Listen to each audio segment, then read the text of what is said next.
Hargraves, who she introduced herself a little while ago. She's one of the founding members and an ambassador from the Alameda chapter. And I've heard Kerry speak before, and a few of us in the room have heard her speak. Kerry was born and raised in San Diego. Actually, I went to high school in San Diego, I knew that. In 1985, she moved to the Bay Area. She has 30 years of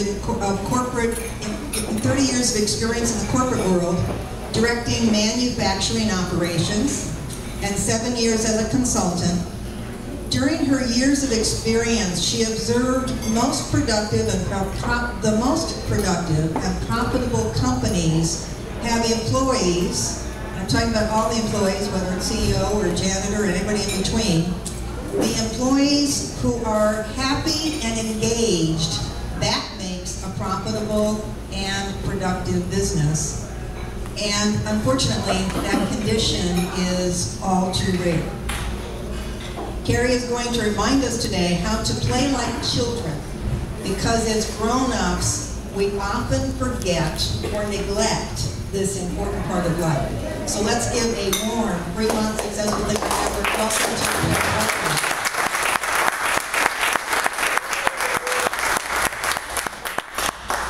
to the everybody. Forgive me for using notes, because if I don't use notes, you'll be here until 2 or 3 o'clock this afternoon. And that's probably not how you were planning on spending your day. I can't hear you back here. Okay, there we go. It's an ice cream cone. Remember that. Don't let go. The topic is playing to prosper, improving your health, your happiness, and the bottom line. And you might be wondering, what in the world does play have to do with the bottom line? And by the time we're done here, you'll know. So it's 4 points I want to cover. What's the function of play? Why we stop as adults? What that costs us? And how we can get it back. So the function of play. Most of us recognize that play is very important for children. And it has all kinds of benefits for kids growing up. Somebody like to tell me what some of those benefits are? What does play do for kids? A little bit at the top. Okay. Is that better? It relaxes them, and they are able to cooperate with other children. Relaxation, cooperation, imagination. It wears them out. It wears them out. Yeah. Right? That's true, though. It does. In a good way. As children play, they learn to collaborate, they learn to cooperate, they learn to negotiate rules, they conduct scientific experiments, so they learn problem solving, flexibility, perseverance, how to interact with one another, how to fail, get back up, try again, how to get dirty. They learn that perfection is not fatal, or it's not required, that it's okay to be wrong. They learn how to fight and stay friends. It's a very, very important developmental process for kids. But of that list, is there anything on that list that isn't important to you as an adult and a business person? No. Everything we learn and play as children is something that we need as adults to go negotiate our jobs, to negotiate our lives, to negotiate our families and our friends. It's all key to being a successful, happy, healthy adult. But we stop doing it. And why? Why do we stop playing? We stop playing because we're taught to not play. We go to school, and now we have to adhere to other people's rules. Work is serious. School is serious. Failure is punished. Being wrong is punished. We learn to sit still, pay attention, or at least look like we're paying attention, and we don't play. How many of you haven't bothered to even look at the envelope that's at your seat? That's a product of being taught to wait for permission. You don't need permission. Open that and play with it. There's toys in there. Those of you who have heard me talk before, I've seen already playing with yours. Ken's very good at it. He loves his bubbles. So do I. I never leave home without bubbles in my pocket. So, I'm a prime example of somebody who tried to buck the system in school. My mother had to come to school every year. The note went home, Kerry's not paying attention in class. That's because Kerry was bored stiff, so she brought toys to play with. You see, I still do. And so the teacher would call a conference. My mother was not a morning person. She hated going to school in the morning. So she went in with a bad attitude because they got her up and made her get dressed early. She went in with a bad attitude because somebody was criticizing her child. She's the only person on the planet allowed to do that. And we get this spiel about Kerry's not paying attention in class. Her response would be, does she know this? Does she know the subject? Yes. Does she know the answers when you call on her? Yes. Well, then what's the problem? She's playing in class. She's not paying attention. Well, that must be your fault, because if she knows the subject matter, then it's your problem that she's not paying attention. Which is why she only went to school once a year, because the teachers did not want to deal with her twice. So that's why we stopped playing. We are taught not to play. The only play that's really left to us in school is organized sports. Even recess is gone now. Most of you have, if you have little kids in school, you realize they don't get recess anymore. Recess is now outsourced. There are people who have companies that bring recess to schools. Keep that in mind if you like to play. It could be a career opportunity for you. So we grow up, we get jobs, we have bills, we have responsibilities. That whole serious, oh my God, I have to pay attention now, comes over us and we stop playing. If something we're doing isn't teaching us a skill, making us money, or getting us on somebody's good side, it's not worth doing. That's a fallacy. Tain't true. So what's it cost us, all this work and no play? It costs us in several ways. If you don't play, you don't have some kind of lightness in your life, you get stuck, you get tired, you get frustrated. Anybody any of these things at times? You stop getting good ideas. The imagination kind of shuts down. You get into a rut. Same thing every day, just trying to keep, you know, the wolf from the door and the bills paid, and the kids dressed and food on the table and all of that kind of grown-up stuff. There's no time to play. And all of these skills that we learned as kids, that flexibility and laughter and freedom and negotiation and rough and tumble, that all goes by the wayside. Like I said, they atrophy. And play becomes something that's reserved for vacations or holidays or that weekly golf game. And oftentimes that weekly golf game doesn't qualify as play either. It's one of those, you know, somebody's good side activities. It's like, I play golf. I play golf enthusiastically and badly, but I only play with certain people because it's not the game, it's the people I'm playing with. And a lot of us have that. It also costs us in our health. You'd be surprised the effects of laughter. And some people who've heard this talk before already know the answer to this, but how many times a day does a little kid laugh? About 400 times a day. How many times a day, on average, does an adult laugh? 2, 10, it's actually about 17. 17 times a day versus 400. Oh my God, that's terrible. There should be some happy medium between that. And what's it cost us not to laugh? Because laughing is actually a very healthy activity. Scientists and doctors have shown that people with a tendency to heart disease actually laugh 40% less than the average person. Now, if the average person only laughs 17 times a day,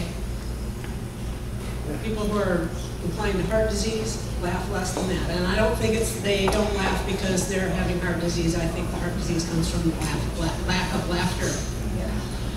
Because laughter increases your blood flow. It improves the flow of lymph through your body, which is good for your immune system. Can I say something to that? Yes. So to get my last insurance policy, which was a long time ago, my blood pressure was high. Yes. She tickled me, and my blood pressure dropped 30 points.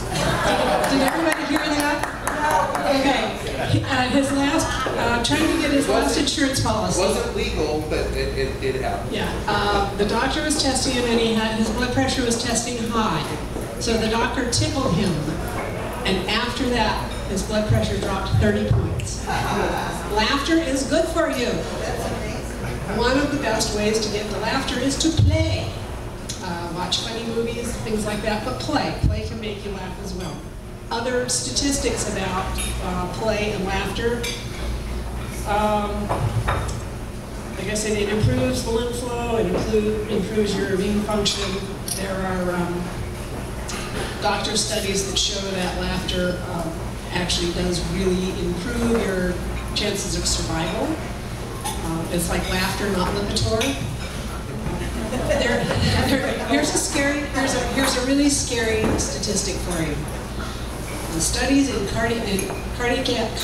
easy for me to say, cardiac care units, where the nurses have a generally depressive attitude, serious, nose to the grindstone, all business, they have a 4 times higher death rate. It's not 40%, that's 4 times, 400% higher death rate than equivalent cardiac care units where the nurses are happy, smiling, laughing, lighthearted.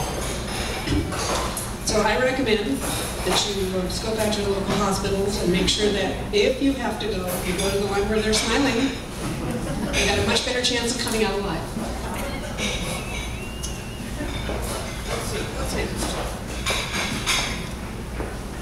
So, happiness and play.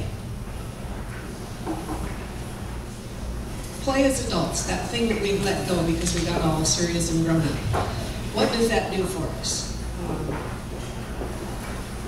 How many people here are solopreneurs or work primarily alone? Not with your clients, but you don't work in offices, don't work with employees. Okay.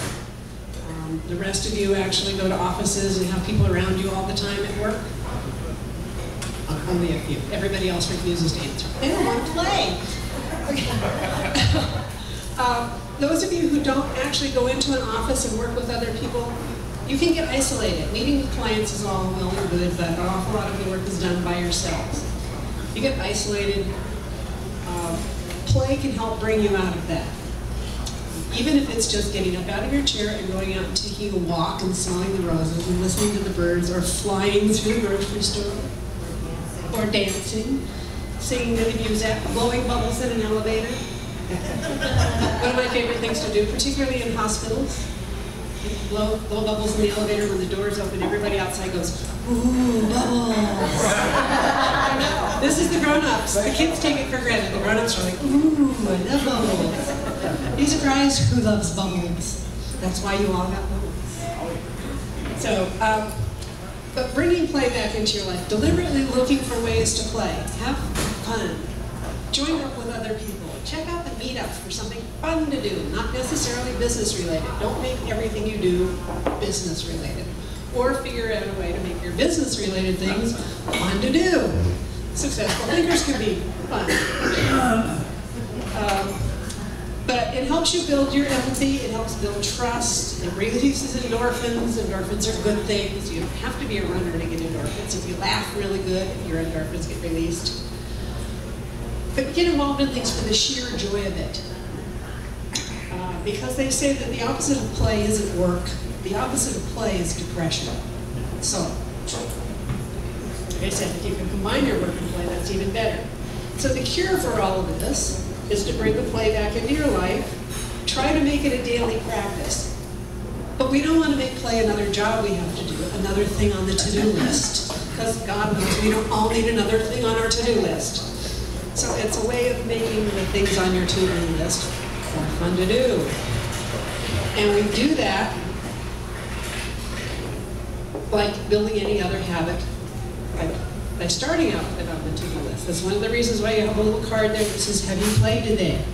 Post that card where you can see it as a reminder. Remind yourself, do something playful today. And it doesn't have to be big, it can be little. Blow the bubbles, play with the pipe cleaners, take the walk, get your butt out of your chair.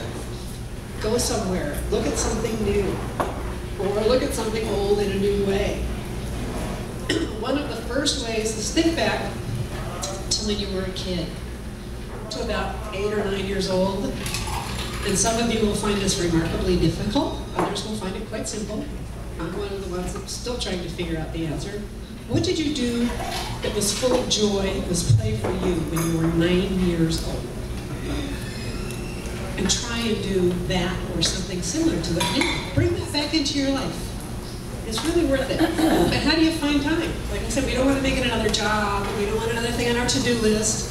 Like, who has time? I barely have time to walk the dog. So I've got to find a way to make walking the dog fun. So, you already have time. This is basic time management 101. You already have time. You just have to find a way to sneak it into the schedule. Do one thing at a time, don't multitask. Because if you do one thing at a time, you're much more productive in that one thing, you'll get it done faster, it'll be out of the way, and you'll have a little stretch of time now that you didn't have before that you can use to play.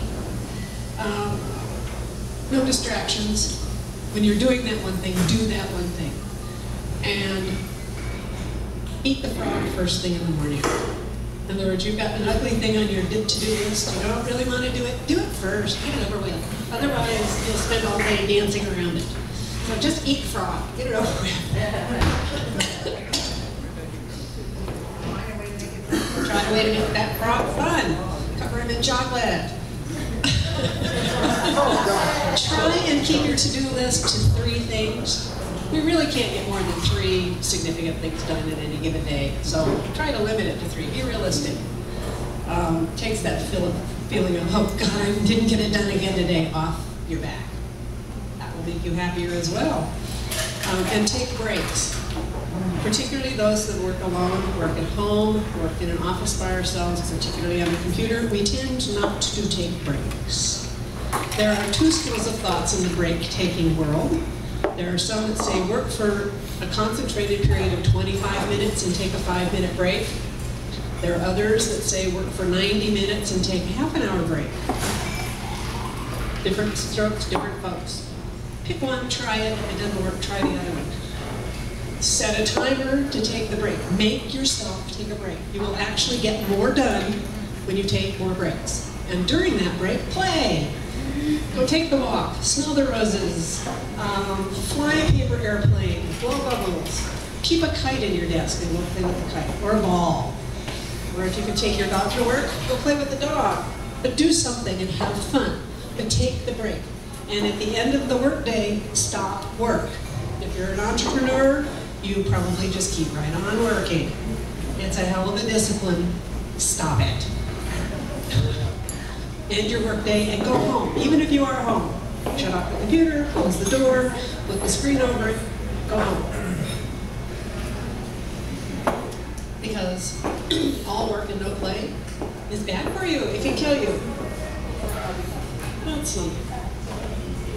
So, because what you're trying to do here is you're trying to keep that most important piece of your business equipment, you, in good shape.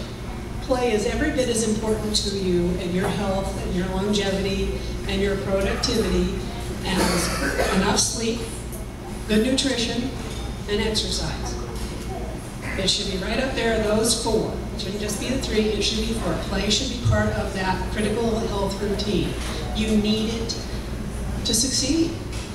You can put your head down and barrel on through, but at the end of the day, if you didn't have fun, why did you do it? I mean, what are we here for?